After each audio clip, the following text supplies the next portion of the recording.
If there's one thing you can be fairly sure of, it's that you'll get less for your money in the future than you do now. You just need to look how the price of the weekly shop has changed to see that. Inflation is a significant risk to your money in the long term, and it's one of the reasons why managing your pension pot in retirement can be such a challenge. You've got to set a level of income that you can live from, and comfortably if possible, but which leaves enough invested that you can cope with rising prices, not just now, but for decades to come.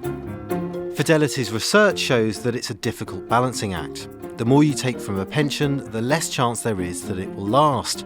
You could take a high amount, but this means you'll only have a 50-50 chance of your pension money lasting, particularly as this needs to be upped each year to keep pace with inflation.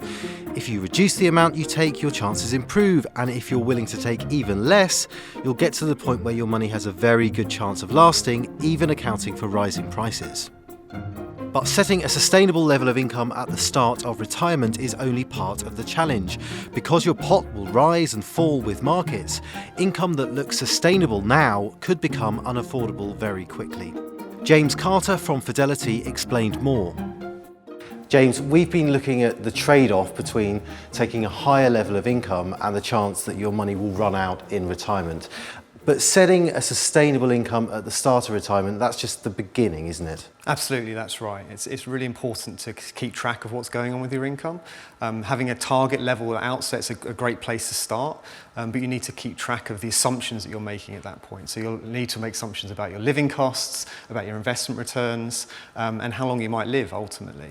So you've got to keep track of those factors and keep an eye on them, and be open to adjusting the level of income to ensure that it lasts as long as you need it to. And I suppose that means that your level of income might rise or fall in retirement. Ultimately, it can mean that, and I think you need to be open and flexible to that option. Keeping track is really important, as I said.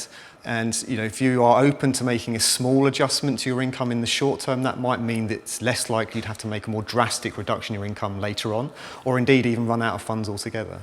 And what we're talking about here is invested pension money, but what about other sources of income in retirement? How do they affect your decisions around your invested pension pot? So I think it's really important to consider any guaranteed income that you've got. So that might be from a defined benefit pension or from the state pension. Those guaranteed levels of income can give you a lot of confidence and reassurance. And that might mean you're able to take either a higher level of income or perhaps some more investment risk with your invested pension pot. If your guaranteed income doesn't cover your fixed outgoings, then you might want to consider buying an annuity to give you that extra peace of mind. And these decisions might be okay if you're confident with financial matters, but what about those people that are less confident? Yeah, so there's lots of free guidance out there. Importantly, the government offers an impartial guidance service called PensionWise. We'd really encourage people to engage in that. But it might be that people need to consider getting advice from a financial advisor, someone that's a specialist, someone that can track their pension pot annually and ensure that their income is performing as they need it to.